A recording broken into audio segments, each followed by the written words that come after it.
Bonjour à tous et à toutes, mon nom est Derville Junior, bienvenue dans le cours d'histoire. Dans le cours d'histoire d'aujourd'hui, justement, on a un thème, un contenu, ensuite un objectif. Le thème du cours est bien donc, mes chers élèves, la colonisation espagnole. Et dans le contenu du cours, justement, nous allons voir ensemble la vie en Haïti avant l'arrivée de Christophe Colomb ou bien avant l'arrivée des Espagnols. Ensuite, nous allons voir ensemble les conséquences de cette colonisation. Pour l'objectif du cours, l'objectif c'est bien donc, mes chers élèves, à la fin de cette leçon, l'apprenant sera en mesure de déterminer les conséquences de cette colonisation. Maintenant, comment était Haïti avant l'arrivée de Christophe Colomb, bien avant l'arrivée des Espagnols? À l'origine, mes chers élèves, Haïti était recouverte de forêts très variées. Les parties humides étaient recouvertes par des forêts denses, fréquemment recouvertes par le brouillard. Les forêts de pins caraïbes recouvraient souvent les grands versants calcaires. Dans les zones les plus sèches, on passait à des boisements et à forêts d'épineux, par exemple sièges, cactus, agaves, etc. Siège, mes chers élèves, siège, c'est une sorte de bougie utilisée dans la religion. Et cactus, c'est une plante justement à épines.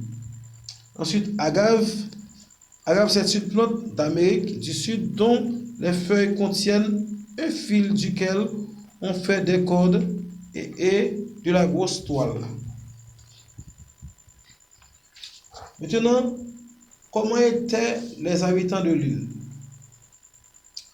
Les hommes et les femmes sont de belle stature et leur peau n'est pas noire.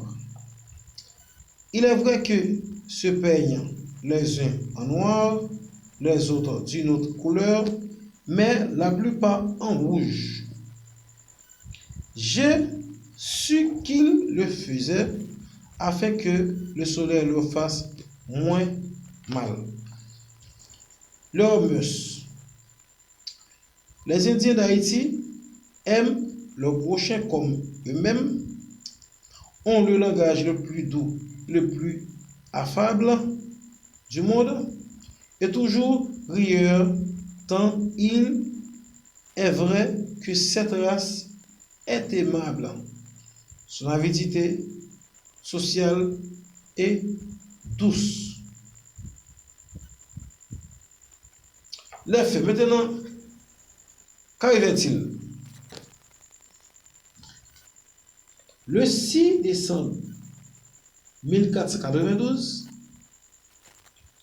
les Espagnols arrivèrent en Haïti. D'abord, amicaux, ils font des cadeaux au cacique du marié, à savoir Guacanagaric, et procèdent à des échanges avec les Indiens, tels que des véauderies, des gants, des chapeaux, contre l'or, des plumes de perroquet, etc. Quand ils découvrent les richesses d'Haïti, ils les réduisent en esclavage. Ils les forcent à travailler dans les mines ou à recueillir des pépites d'or dans les rivières. Ils les font travailler la terre pour leur fournir de la nourriture. Chaque année, les Indiens sont obligés de payer aux Espagnols un tribut, c'est-à-dire une contribution, consistant en coton, tabac et gain d'or. Ça passe. Qu'arrive-t-il, mes chers élèves? lorsque Espagnols débarquaient sur la terre d'Haïti, eh bien, yo terre ça sont terre qui riche, sont terre qui gagne pile l'eau. Et qui ça en fait? Yo justement mettez Indien en esclavage. Alors que Indien pas de faire travail ça yo. Indien pas de casser mine, Indien justement pas de faire il va faire travaux pénibles ça yo. Ah ben ça qui passe, Indien commence mou. La conséquence de cette colonisation pour les Indiens. Eh bien, mes chers élèves, à partir de 1492, tout change dans la vie des Indiens. À noter qu'avant l'arrivée des Espagnols, les Indiens vivent paisiblement. Ils vivent ensemble. Immédiatement, Espagnols débarqués, ils viennent dans les Indiens, la vie impossible. Qui s'en va louer? Leur vie laborieuse et paisible devient une rude vie d'esclaves. Deuxièmement, leurs caciques sont remplacés par des chefs, des gouverneurs espagnols. Alors que caciques, c'était chef chaque région dit cacica. Chaque cacica ou chaque région est dirigée par un cacique. Qu'est-ce que ça va faire? Ah bien, côté classe qui était placé, il y a aussi cacique par des gouverneurs espagnols. Troisièmement, leurs dieux, à savoir les MS, sont rejetés par les occupants. On leur impose un dieu unique, celui des catholiques. Qu'est-ce que ça va faire? Mes chers élèves, dès la colonisation, pas qu'à domination. Et puis, des pays colonisés, des nations colonisées, ça peut être tout ce qui lui-même, la rejeté, lui-même, la venir poser, tout ça lui-même. La change d'éducation, la change culture, tout ce qui a changé lui-même, ça le porte à lui-même. On regarde ensemble, Dieu indien, qui c'était Zemes, il met ça de côté, qui ça va faire, il impose notre Dieu, qui c'est un Dieu unique, c'est Dieu des catholiques. Ensuite, il allait nu, en toute innocence, et Dieu pas vraiment commettre quatre jours. Il ça va faire, il force habillé décemment. D'autres mœurs, une autre langue, viennent bouleverser leur habitude. J'ai qu'on vit, j'ai qu'on manger, j'ai qu'on fonctionner. Langue qu'on parle qu'on y a là, justement, il y a une force vivant là, on l'autre gens.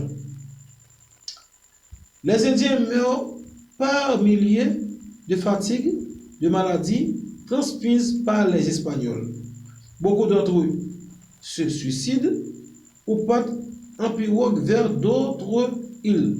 Ce qui est passé. Les Indiens partent faire le travail, ça y est. Dans casser mine, ouais.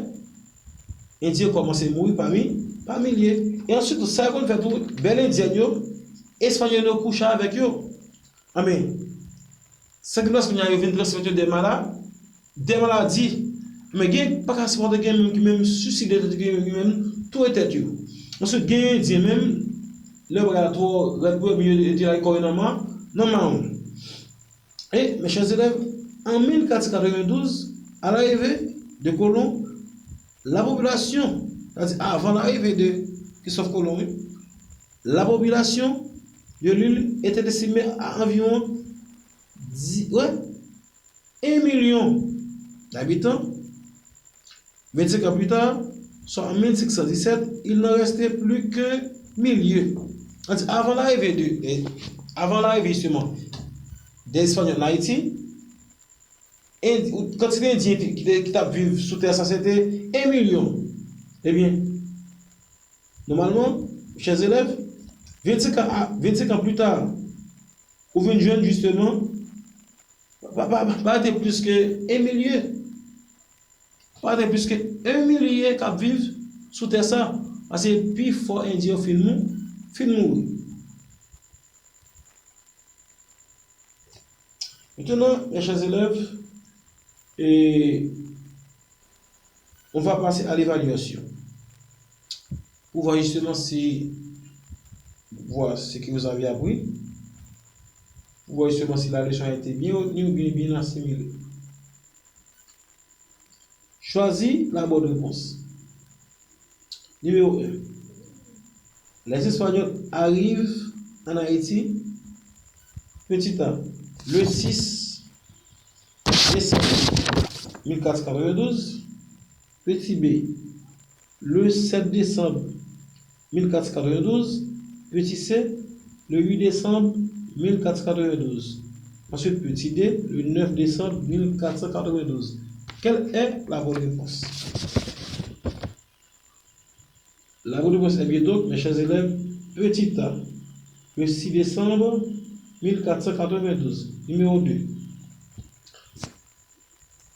En 1492, à l'arrivée de colons, la population de l'île était estimée à environ, petit A, 1 million d'habitants, petit B, 9 millions d'habitants, petit C, 8 millions d'habitants, petit D, 7 millions d'habitants. Quelle est la bonne réponse? La bonne réponse est bien donc petit A, 1 million d'habitants. Maintenant, numéro 3. Les Indiens sont obligés de payer aux Espagnols un tribut consistant en coton, en tabac et en grains d'or. Petit A, chaque année.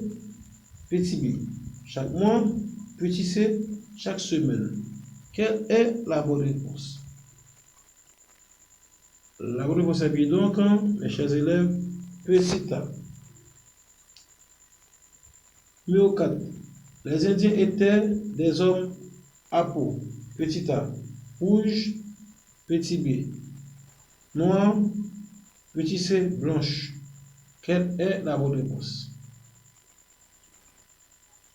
La bonne réponse est bien donc, mes chers élèves, petit A. Eh bien, mes chers élèves, je pense que c'est tout pour aujourd'hui. On s'arrête là. Merci d'avoir suivi justement cette leçon.